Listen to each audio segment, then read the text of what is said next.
much money you have in your pocket right now? $21.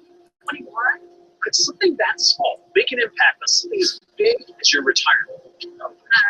Well, if you start putting that money towards your retirement and let it grow over time, for 20, 30 years, that retirement challenge might not seem so big after all.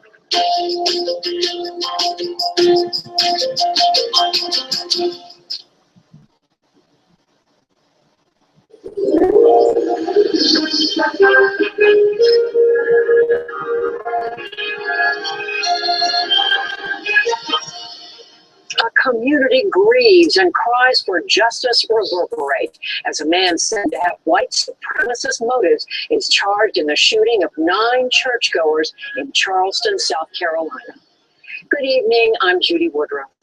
Also ahead, airstrikes continue in Yemen while peace talks in Geneva collapse. An on-the-ground look at the civil war's devastating toll on daily life.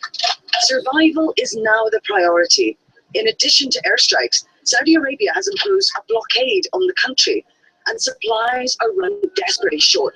And it's Friday. Mark Shields and David Brooks are here to analyze the week's news.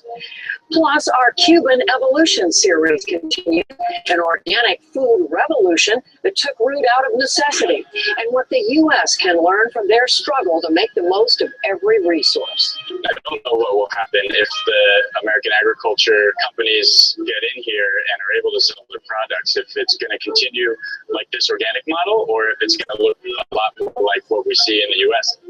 Those are some of the stories we're covering on tonight's PBS NewsHour. Shockwaves from the murders at a black church kept rippling across Charleston, South Carolina, and the nation today. A police affidavit said the gunman shot his victims multiple times, but several tearful family members offered him forgiveness.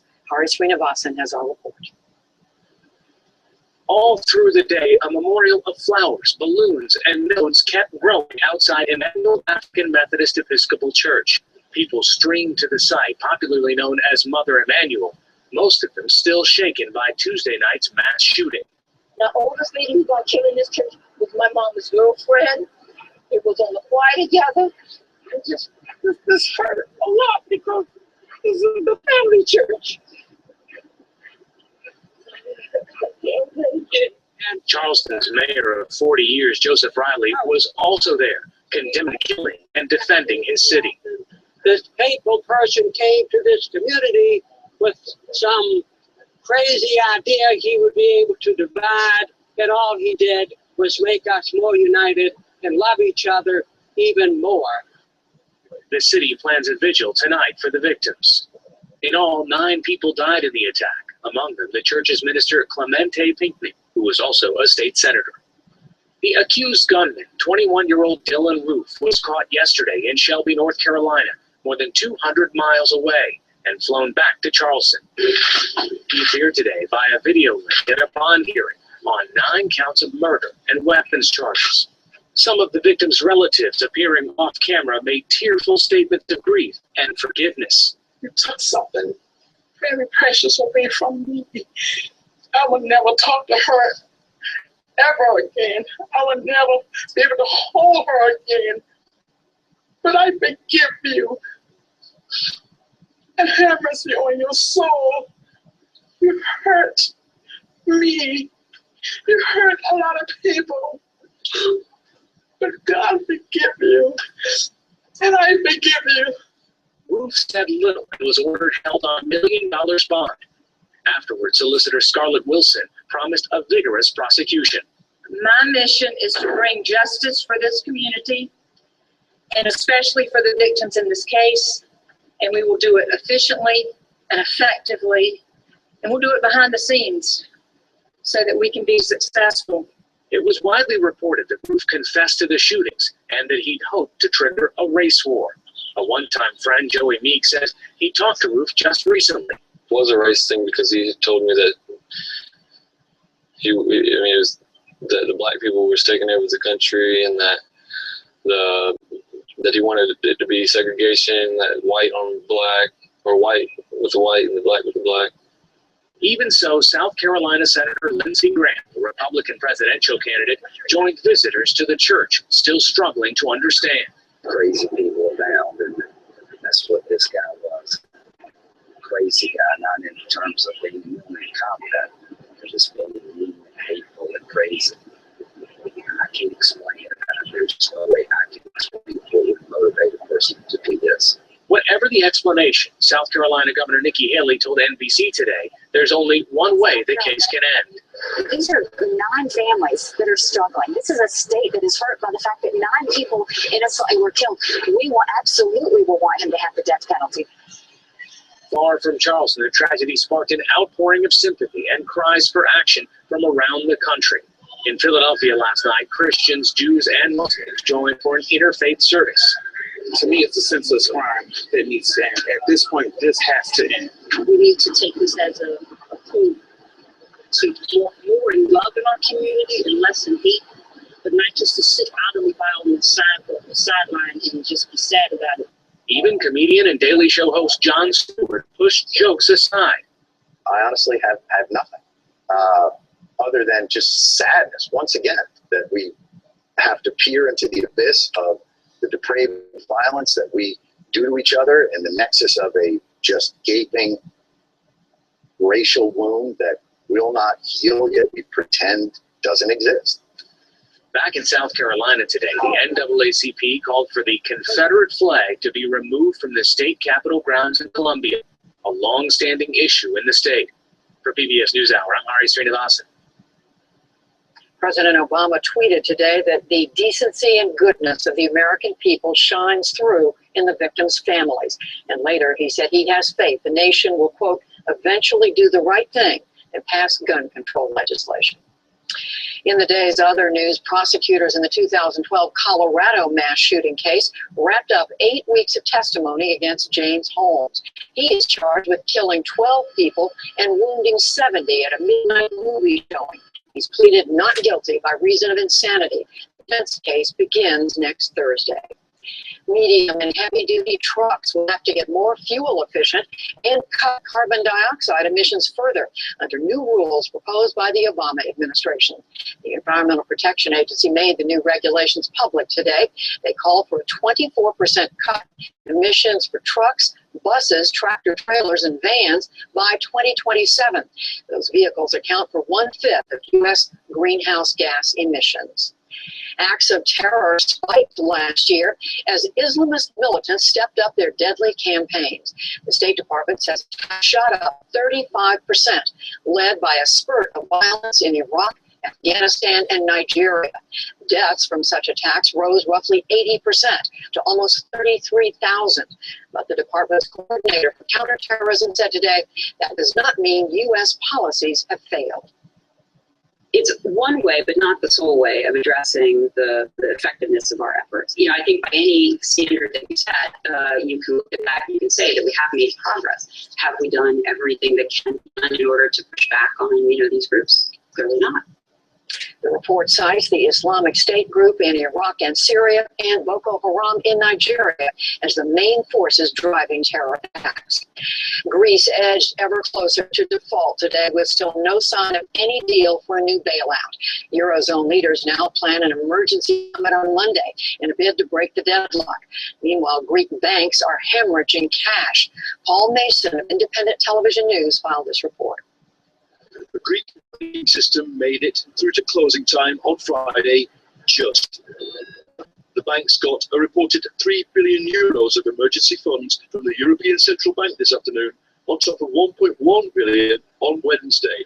But in the last 5 days, around the same amount has been withdrawn. People here realise finally that next Monday is the crunch. If there's no deal between Greece and its lenders, the country will most likely default on its debts. And after that, warns the central bank, comes a slump, a possible exit from the Eurozone. Prime Minister Alexis Tsipras was in Russia today. Though Greece has remained in NATO under the left, it feels abandoned by its allies, and with a Russian pipeline deal just signed, he's keeping his diplomatic options open. Let's be serious. The so-called Greek problem is not a Greek problem, but European. The name of the problem is not Greece, it is Eurozone, and it concerns its structure. For Vladimir Putin, his diplomatic aim is a divided and weakened Europe. The look of satisfaction did not need to be forced. Greece faces a huge debt repayment at month's end, but does not have the funds. Back in this country, the Congressional Budget Office now says repealing the Affordable Care Act will increase the number of Americans without health insurance by 24 million. The analysis also says that repeal would boost the economy, at least for a time, but it projected it would ultimately add nearly $140 billion to the deficit. Wall Street had a deficit of confidence today. The Dow Jones Industrial Average lost 100 points to close at 18,014. The Nasdaq fell 16 points, and the S&P 500 slipped 11. For the week, the Dow and the S&P rose more than 0.5%. The Nasdaq rose a full percent. And cable TV pioneer Ralph Roberts has died. Starting in the 1960s, he built Comcast into the nation's largest provider of cable TV and home internet service. Today, it also owns the NBC network, Universal Pictures, and theme parks. Ralph Roberts was 95 years old. Still to come on the NewsHour, on the ground in Yemen as proxy war rages on. Vladimir Putin tells Charlie Rose that Kiev is to blame for unrest in eastern Ukraine. Energy Secretary Ernest Moniz on the state of play of Iran nuclear negotiations. Mark Shields and David Brooks on the week's news. And how necessity was the mother of organic invention on Cuban farms.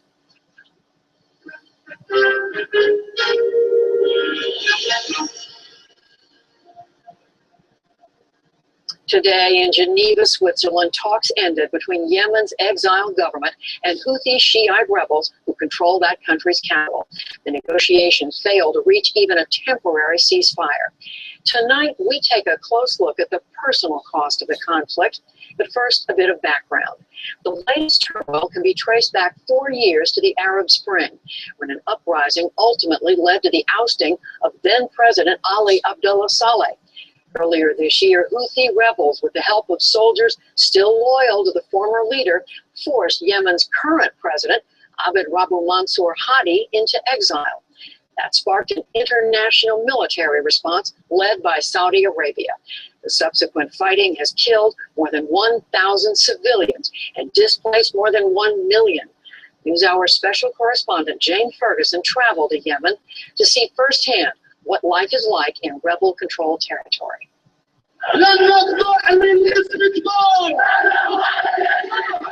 These rebels have ruled much of Yemen for almost a year, marching through the streets of their greatest prize, the capital Sana'a, in a show of strength and defiance. Houthi gunmen control the streets, and their politicians control the government. The US and Saudi Arabia accuse Iran of backing the Houthis. And this was Saudi Arabia's answer to that close relationship. Intensive airstrikes have pounded the country for 3 months. Oh my God. So this is where the rocket fell. We were among the first Western journalists to enter Sana'a since that bombardment began in March. We found neighborhoods destroyed and people terrified. Hi there. Sorry, the Arab. Yeah. I said, are there Saudi planes here? They say yes all the time. Yeah. Good Saudi. All the planes are Saudi. No. It is dangerous here. Yes. Okay, well then let's move on then.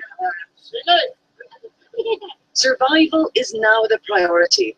In addition to airstrikes, Saudi Arabia has imposed a blockade on the country, and supplies are running desperately short. Clean water is rationed by the government to families, but there isn't enough. This water station was paid for by a local businessman as charity. Piles of garbage, which haven't been collected in months, are burnt in the streets. Lines for gas stations go on for miles, with many people sleeping in their cars for days, waiting to get fuel. Ahmed has given up trying. As a cab driver, that means no income for his family. When was the last time you had fuel? I went to the gas station. I stayed for 2 days. Oh my goodness. Okay. And so when was the last, how often do you get to work nowadays? I don't have work, just stay here. And since when? since 3 months. Yemen's rich history has not been spared from the violence. The capital's old city, thousands of years old, and a UNESCO World Heritage Site, has been damaged. These ancient brick buildings were brought down during the bombardment, causing an international outcry. This is the problem. After years of working to safeguard the old city, Dr. Naji Dawabe says the site is under threat. That's very, very sensitive. Anymore, will damage the houses. So it's very difficult because it's so old. It's not by cement or concrete and all that. This is by, this material. You see, that's it. Old bricks, ancient bricks. Yeah. And before this crisis, the city was alive more from the tourism, and the income of the owner of the houses come to be higher, and that means they will spend money for their houses to protect. But now with this, they are suffering for the food, and they don't care about something for the house to pay something for the houses. As destitution grows, so does anger. But the officials are blaming Saudi Arabia and its #1 ally for civilian deaths. Can you tell us why you say these attacks are done by both Saudi Arabia and the United States? Saudi Arabia cannot do anything in the Middle East without a green light from the United States. The Saudis and the Americans have both admitted that they support them militarily, logistically, and politically. The White House said at the beginning of the bombardment that they were helping the Saudis. Most Yemenis in the street are aware of this. These shopkeepers say there is growing anger at America. Our people, they are angry with the United States. They're angry at the United States because they are not doing anything for our people. Okay. Because So they think that the United States could tell Saudi Arabia. Yeah, they are supporting them. They are supporting with the guns, by money. That's right. Not everyone supports the Houthis.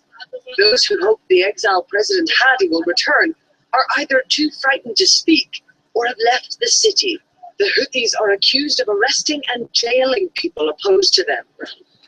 Hostility between the Houthis and the Saudis is not new. The Houthis are Zaydi, followers of a Shia sect of Islam. Saudi Arabia, a majority Sunni country, has accused the Houthis for years of being puppets of Shiite Iran on their doorstep. But senior Houthi leader Mohammed Ali al-Houthi denies any relationship with Iran. We don't have any links whatsoever with Iran, and Iran doesn't have any influence on us, he says. We are completely independent and separate. While the rest of the world may view the conflict here in Yemen from the perspective of Shia versus Sunni power, Saudi Arabia versus Iran, most Yemenis don't really relate to those sectarian terms. There isn't really a history of sectarianism in Yemen. Most people here say they're more loyal to their tribe than specific religious sects. The worry, however, is that sectarianism could be brought into Yemen as a result of the region-wide struggle. Do you want to sit next to me here? In Sana's old city, we met Ahmed Al-Daya, religious teacher at the Grand Mosque. Country leaders create these problems to stay in power, he says. Those people who make these problems, they're not supporting Sunni or Shia. They just want power. They have a lot of money and they want to control all the countries. While the Houthis are strongly anti-American, they are even more anti-Al-Qaeda. Yemen is home to Al-Qaeda's most dangerous offshoot, Al-Qaeda in the Arabian Peninsula. And the US has been conducting a drone strike campaign against them for years. Yemeni journalist Nasser Arabi says many here are confused by the US's foreign policy. The United States are supporting their enemies. They are supporting Al-Qaeda. They are supporting their enemies. Saudi Arabia is the factory of terrorists. Saudi Arabia is the factory of Al-Qaeda, and the United States, unfortunately, is supporting Saudi Arabia. So they are supporting their enemies. This kind of chaos has Yemenis worried about their country disintegrating. It is increasingly the chosen battleground between America and Saudi Arabia on one side and Iran on the other. It's a fight that is bringing Yemen to its knees and threatens to destroy everything in its path. For PBS NewsHour, this is Jane Ferguson, Sana'a, Yemen.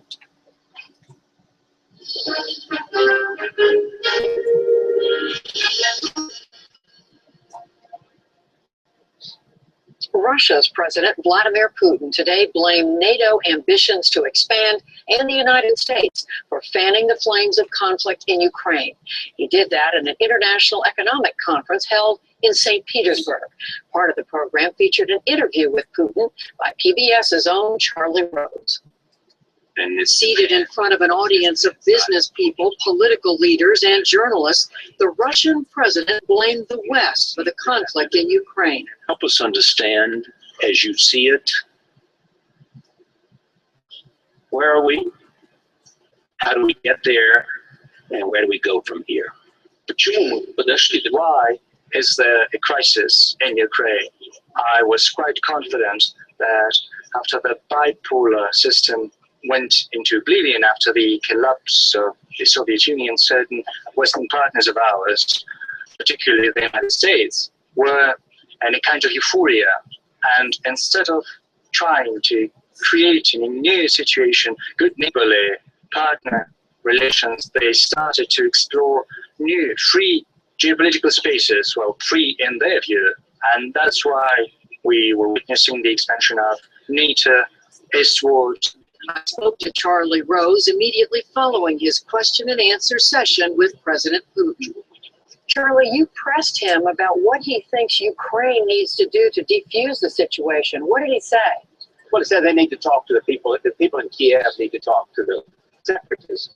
I mean, it's not a new idea from him. He has always said that they need to have, real conversation between the separatists and, I think he obviously feels some affinity. And I raised the question whether, were they helping the situation by supplying arms to the separatists, by, in some cases, engagement of Russian soldiers and other weapons, other connections that Russia has to this. And I think Vladimir Putin, because of all of his experiences, has a real fear about NATO on his borders.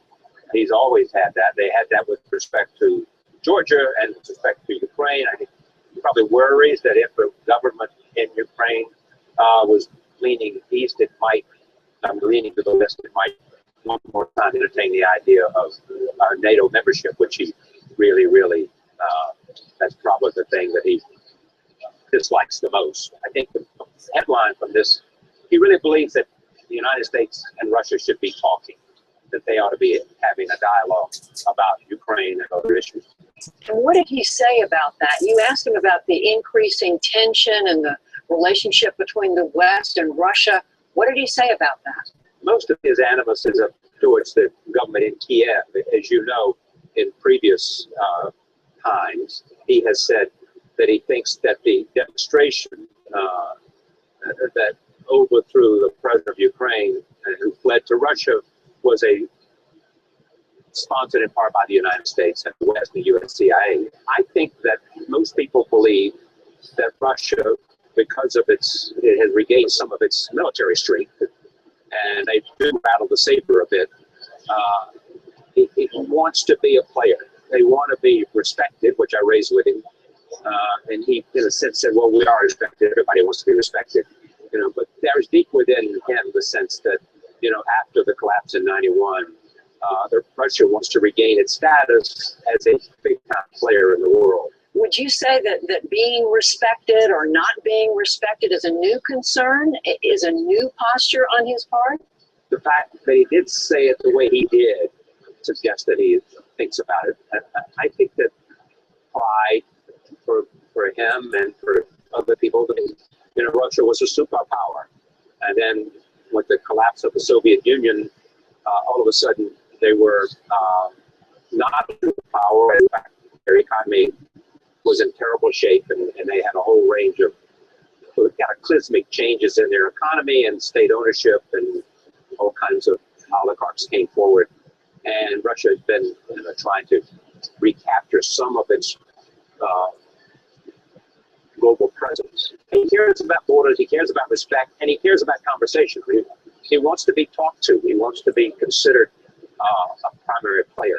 Charlie Rose talking to us from St. Petersburg, the site of this economic summit. Charlie, thank you and travel safely. Thank you, Judy.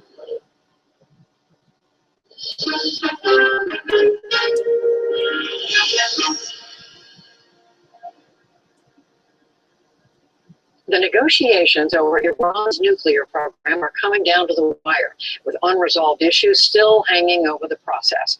Gwen Eiffel has our update and a newsmaker interview with the Secretary of Energy, Ernest Moniz. The final deadline in the Iran talks arrives in less than 2 weeks. And according to Secretary of State John Kerry, a principal hurdle remains: access to Iran's nuclear-related military activities. Access is very, very critical. It's always been critical from day one. It remains critical. Kerry spoke Tuesday from Boston, where he was recovering from surgery to repair a badly broken leg. It's critical to us to know that going forward, those activities have been stopped, and that we can account for that in a legitimate way. That clearly is one of the requirements in our judgment for what has to be achieved in order to have a legitimate agreement.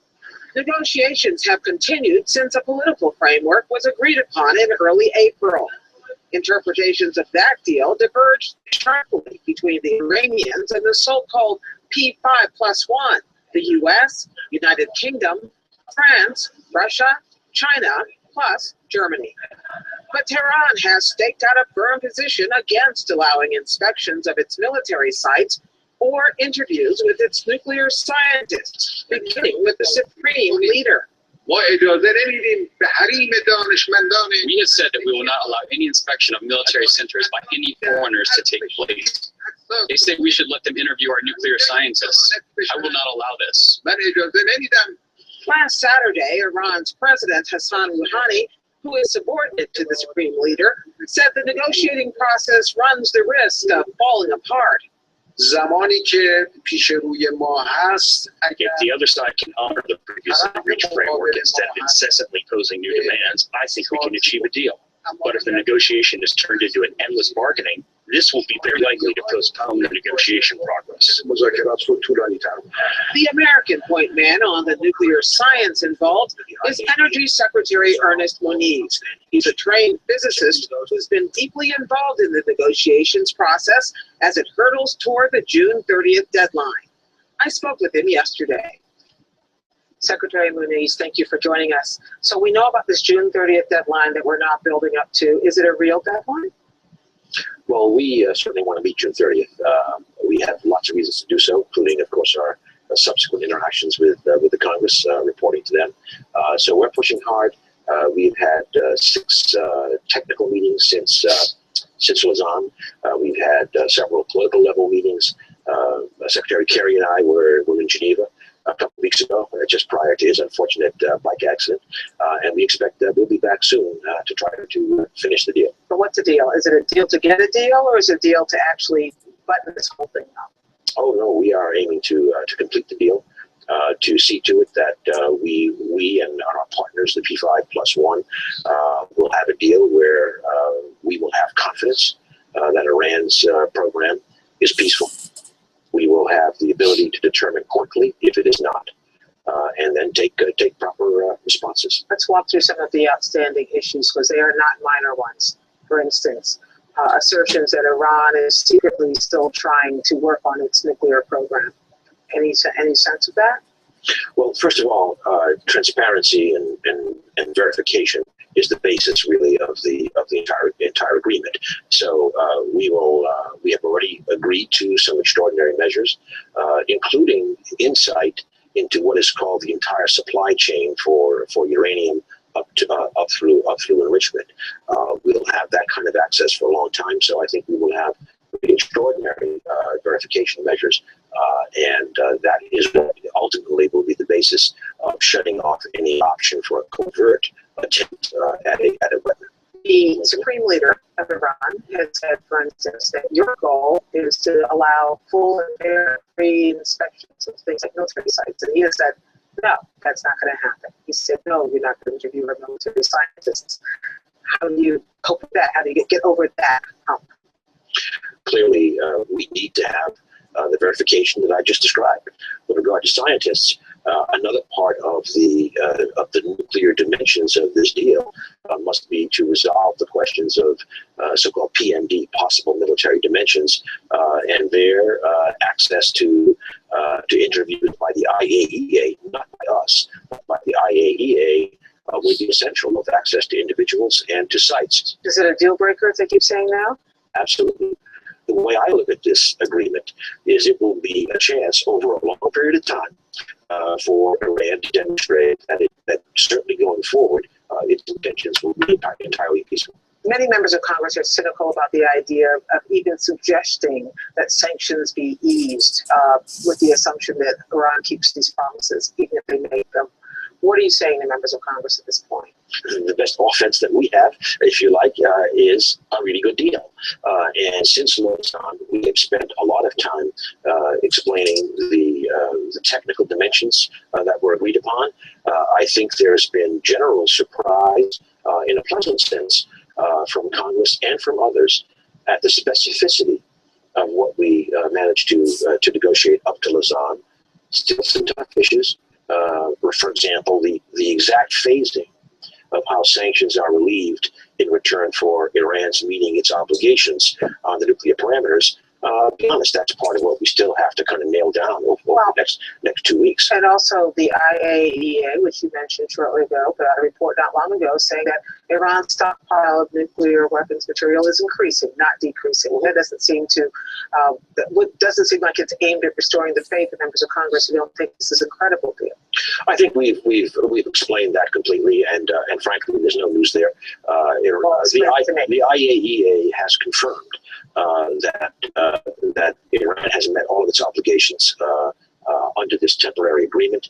The fact is that we fully expect that, assuming we reach an agreement when it comes into effect, they will have the order of 12,000 kilograms of enriched uranium. But in the agreement, they must bring that down to 300 kilograms, and even then at a lower enrichment than they now have. How do they do that? There's a couple of ways, basically. One way is to dilute the uranium with natural or depleted uranium.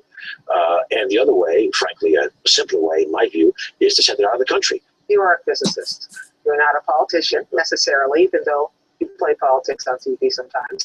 What exactly has to happen to separate the political from the technical in a very complicated deal like this? Because as you well know, domestically and internationally, the politics could sink it as much as the technology.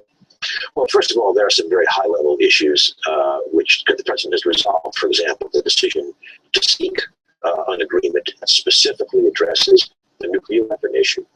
So some have talked about that as a strategy, but we are committed to that. We have worked seamlessly to weave together the intersecting technical and geopolitical issues. That will be the art that we will have to perfect in the next couple of weeks. I'll say, and Secretary Kerry, as far as you know, will be well enough to travel to Vienna next week? Yes, I visited him last Saturday when we were both in Boston, and he's looking well. He's back in D.C. now, and he's ready to go. Okay, Secretary of Energy, Ernest Moniz, thank you very much. Thank you.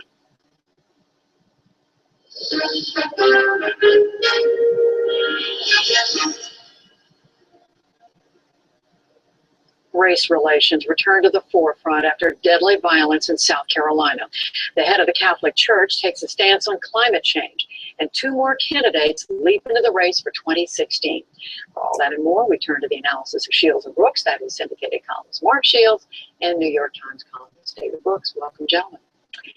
So another terrible race-related story to talk about, this horrible shooting in Charleston, South Carolina, David, where a young white man kills 9 black churchgoers.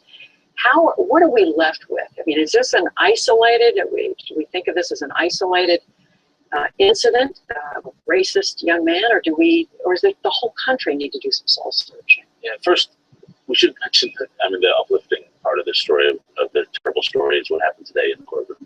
The damage giving the young man such heartfelt and heart-rending way. Mark and I were talking before. That is living the faith. That is walking the walk. And we have a society, certainly politics, filled with people who aren't killing each other, filled with vengeance, well, that speech should be seared in our minds. And so that was an uplifting moment today, which wasn't all negative. The horror is the horror. I confess I'm a little confused about how much to generalize. We have a race problem in this country. That is so obvious. We also have an angry, solitary young man problem. And I'm not sure a lot of the angry, solitary young men are directly connected. They're obviously loosely connected to the history of race in this country, but they're angry, solitary young men looking for hateful and vicious ideologies. Some of them turn into neo-Nazi skinheads. I don't think we have a Nazi problem in this country. They are solitary and they're hate mongers. And they, the guy sits with a Bible study group for an hour and starts shooting. That's beyond imagination. And so it's obviously connected, but I'm a little wary of the two causations that are linked between our general race problem and this specific, completely bizarre, completely evil incident. How are you saying? I just want to underscore what David said about those people in the courtroom today. I've been saying, may God have mercy on you, and I forgive you. It was extraordinary. I mean, it is. I mean, these are people of faith. These are people who do practice their faith, and it's a lot more than preaching. What hit me, Judy, was President Obama, who some of his greatest and most eloquent moments have been at times of crisis and tragedy and sort of putting things in perspective. Yesterday almost seemed making us dispirited in the sense of resignation. And it was a little feeling, I think, for example, after the Birmingham church in 1963, when the 4 little girls were blown up in Sunday school, there was a moment in the country, you could feel it, an inflection moment, that we moved on civil rights. I mean, this passage of the 1964 Act was almost assured by that terrible, terrible inhuman act. But there was a sense that we were moving in a direction. After Newtown, and after the slaughter of the innocents there, the teachers, there's 90% of Americans endorse a background check, and 3/4 of the NRA members, according to polls, endorse universal background checks, and on guns, and nothing happened. I mean, there's a sense of how more, the enormity of it, what's it going to take, and so I just think there was really sort of a sadness that permeated everything. And for him to sit there, for this alleged killer, to sit there for an hour while these people welcome him into their church and they have the Bible study, and then to do it, I mean, it's beyond comprehension. It is beyond any words. David, is this the moment where we look for something to happen on guns? And there's a lot of debate today about the Confederate flag, about whether the rules are too loose, about where they can be displayed. Yeah, I'm in for getting rid of the flag on simple neighborliness grounds. If a group of people is offended by it, that should be enough. That should be enough. We're good citizens to each other, and we do not do things that offend other people in symbolic ways. As for guns, I personally support most of the legislation. I'm a little skeptical that anything will happen, simply because I look at past history. We have a lot of veto groups in our society, and veto groups are able to veto legislation. I also frankly doubt the efficacy of it. There are hundreds of millions of guns in this country. How we're going to get rid of them all has always been a question for me.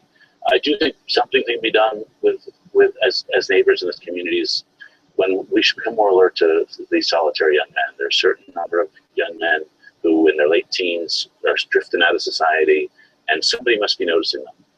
And it's up to us as family members, as neighbors, to say that's a potential problem. This was a kid who was sending out some signals with the arrest at the mall and the other things he was doing. Bizarre behavior, sort of stalking behavior, the photograph on Facebook, flag. That's sort of up to all of us to be alert. So that's the case. Keeping an eye on the people around us. I disagree at all on that, but as far as Judy, as the Confederate flag, the first of all, the background checks. Lindsey Graham, I don't mean to hurt his presidential campaign, but he said there are at least 1 million Americans with determined and adjudicated mental health problems who aren't even in the registry for guns. And he made the point that background checks, I mean, to his credit. I don't know. The Confederate flag, it was a debated issue in 2014 in the gubernatorial race in South Carolina. Nikki Haley was for keeping it. She won. The Democrat then Shaheen was for taking it down. He lost. I don't want to say it's a resolved issue. But going up in 1962, which was right in the middle of the Civil Rights Act, when an all-white legislature deemed that it be elevated. So, I don't know any action that's going to happen in that. We both, I think, have touched on 2016. Turning the corner, we had two new candidates officially jump in the race this week. Jeb Bush, Donald Trump, two very different people. David, what are we to make of both of them? Where does this leave the campaign, the Republican field? Yeah, it's just flamboyance, isn't it? A sign of good candidates. The Bush question is, to me, a great mystery. He has all the backing. He has the name recognition. He's got a great record as governor. He doesn't seem to have a lot of support so far. And so while what I know of Governor Bush is that he is a man who would really love and enjoy the actions of being president, the administrative actions. He is an administrator, and I think in his campaign opening, he broadcast those skills, which he has. He would be a good administrator. Whether he can be a good campaigner to rally the country, that's still waiting to be seen. I thought the opening was good, but it's remarkable how he's not in the position he really should be in, given the advantages he has, especially in places like Iowa and around the country. What about Governor Bush? Jeb Bush, everybody, when they make an announcement, wants it to be this multi-ethnic pageant. In this case, it seemed genuine. I mean, the black pastor who gave the invocation knew him personally, endorsed him personally. The Spanish-speaking people who endorsed him knew him personally. The woman with a disabled child spoke in personal terms of what he had done. I mean, he spoke in Spanish. I mean, there was a sense of genuineness. He had stumbled, I thought, badly. He came in the race very formidably. He muscled out Mitt Romney, who was thinking about getting in, by preempting support and financial support, political support, and then he just seemed to stumble. He didn't know who he was for sure. He certainly has not handled the family question or Iraq questions well. So I think this kind of gave him a relaunch. But I think David's point is a valid one about whether, in fact, that the chemistry is there, whether he connects with people, and he's got a high unfavorable in places like Iowa among Republican voters. Unfavorable, yes. The other fellow was, Donald Trump. If you took the first person singular pronoun out of his announcement, it would have lasted about 4 minutes. I mean, it was a great testimony to the unimportance of humility in national politics. I don't think he's going to get any air. I think the field is so rich that he's going to be squeezed out. I think he'll just be a sideshow and barely noticed, except on a really slow news. Well, something we did notice this week was the Pope. He essentially came out, David, with an unprecedented statement, encyclical, they call it, on the environment. Very powerful statement about the human role in causing climate change, and saying the rich nations in particular have a responsibility to do something. Is this going to change the debate? Is it going to change minds, change policy, change politicians? I doubt it. I personally thought the statement was beautiful, theologically beautiful, the seamless fabric of life and how we're all connected to each other. It's part of a beautiful expression of Catholic theology, and a beautiful expression for all of us of our interconnectedness. It also reminded me the Catholic Church is actually amazingly consistent on abortion, on the death penalty, on the environment. The valuing of life is the Church is so consistent on this emphasis. Our parties are sort of inconsistent on these different issues. I thought it made me feel environmental, because he connected our role in the cosmos and our role in nature, and I thought a very beautiful way. Of course, I would have some different emphasis than he did on some of the policy stuff. The Church, to my mind, demeans capitalism too much, of course, which was recently listed 300 or 400 million people out of poverty. He was tough on capitalism. And so I think that he undervalues that. But nonetheless, the theology of it was beautiful. The policy, to me, was too left-wing. As a practicing and manifestly perfect Catholic, I confess that I am an uncritical fan of Pope Francis. He approaches every single problem the same way, from the bottom up. He was not a diplomat. He was not a church technocrat. He was not somebody novel. He was a pastor in Buenos Aires, even though he was archbishop. And everybody who visited him said the same thing. He would take you to the slums. And that's he sees the world there. And when it comes to the environment, if you've got a private plane, you can get to clean air. You can get to Aspen, Colorado. You can get to Martha's Vineyard. You can get to clean water. But the poor people I mean, we talk about capitalism. The poor people don't have an option, and they are the ones who do contribute the least to the pollution and suffer the most. And I just thought that the way he formulated, we in defense of the powerless economically and the defenseless planet, that there is a common good that all of us have a responsibility for. I just thought it was persuasive. Just 20 seconds. Do you see it changing minds? Do you see it changing the Republican Republican Party position on this issue? He is the most popular person in the world. Every politician wants to associate with him. He's going to make it uncomfortable for both sides. But I think it's going to be impossible to ignore poverty as an issue, and I think as well, and maybe Brazil, other nations may be affected. Mark Shields, David Brooks, thank you.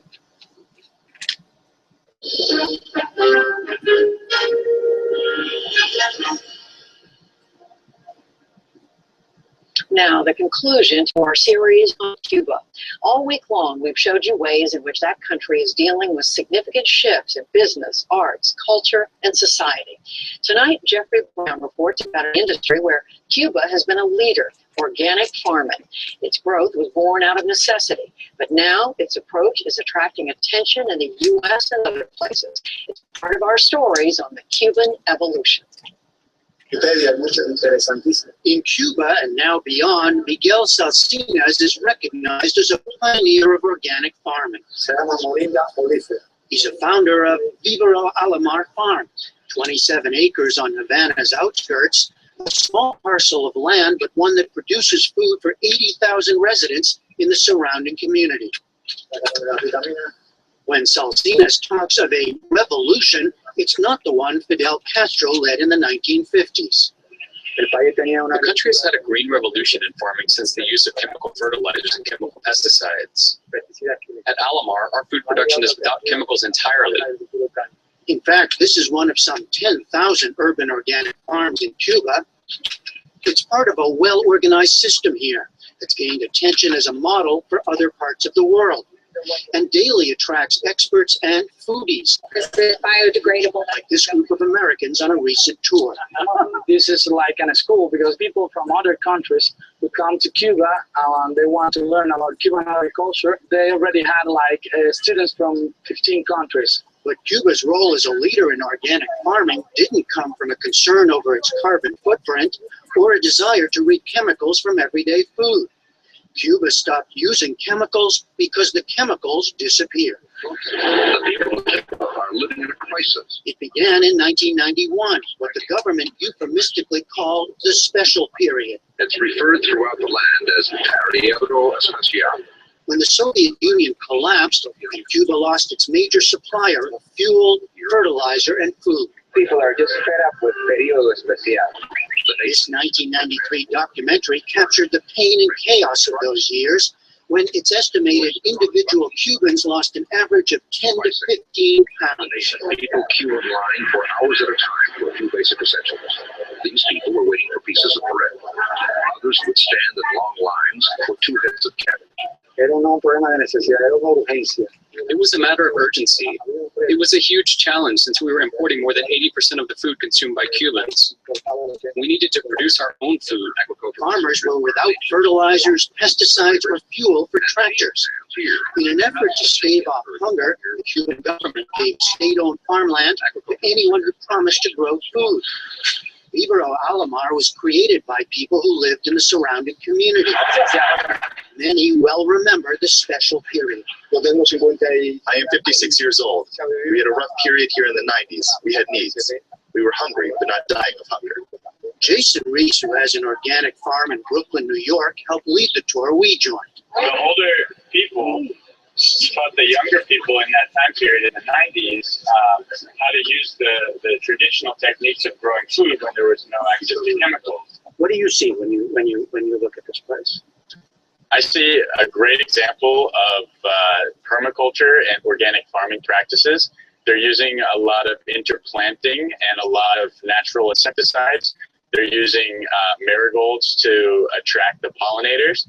And it's not a monoculture. It's not a field full of corn or soy like we see in the U.S. Beds of worms are bred to break down manure into nutrient-rich compost. Juan Andres Rodriguez has worked here for 9 years. It's very hard work. It takes a lot of love. The vegetables and fruits are sold on the premises to people in the neighborhood. Is it possible to feed the whole city, to feed Havana? It would be a dream to say you can do that because it requires a lot of resources that are not available right now. But what we can say is that we have improved the diet of Cubans and the healthy diet of Cubans. There's a lot of fiber and a lot of good nutrients that we didn't have before. I need green coconuts for dinner tonight. Indeed, one member of the tour of American foodies was Jamie DeRosa, a well-known Miami chef. We took the lobster, we cleaned it, we poached it slowly just for a few minutes with rum and fresh coconut and lime. And he told me later he was impressed by what he'd seen. It's interesting to see a country with less resources than we have doing the very same farming we're just now becoming great at. The lettuces were great, the herbs were great. To see a greenhouse growing heirloom tomatoes is fantastic. I mean, it really was. But questions loom as diplomatic relations between the U.S. and Cuba improve, and American agriculture and food companies look for commercial opportunities on the island. I was just talking to our guide at the farm here, and she says that genetically modified organisms are outlawed in Cuba. They're not allowed. However, chemicals may be allowed, and I don't know what will happen if the American agriculture companies get in here and are able to sell their products, if it's going to continue like this organic model or if it's going to look a lot more like what we see in the U.S. I really don't know what's going to happen. Miguel Salcina says farming here will change, but he hopes the focus on organic methods continues. The use of chemicals is inevitable. The chemists are going to return. We have to know as to what extent and use them as little as possible and try to continue to emphasize organic agriculture. From Palomar, Cuba, I'm Jeffrey Brown, PBS NewsHour. Chef Jamie DeRosa shared one of the recipes he prepared that evening at the foodie event, lobster ceviche with guava. And you can find that on our homepage. Also there, catch up on all of our Cuba reports from this week, including photo galleries and a travel guide. That's at pbs.org/newshour. Finally, our NewsHour. Apologies about that.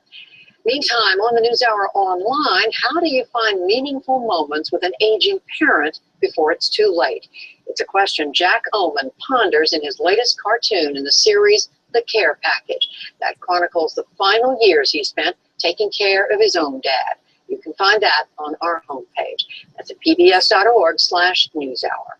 And a reminder about some upcoming programs from our PBS colleagues. When Eiffel is preparing for Washington Week, which airs later this evening. Here's a preview.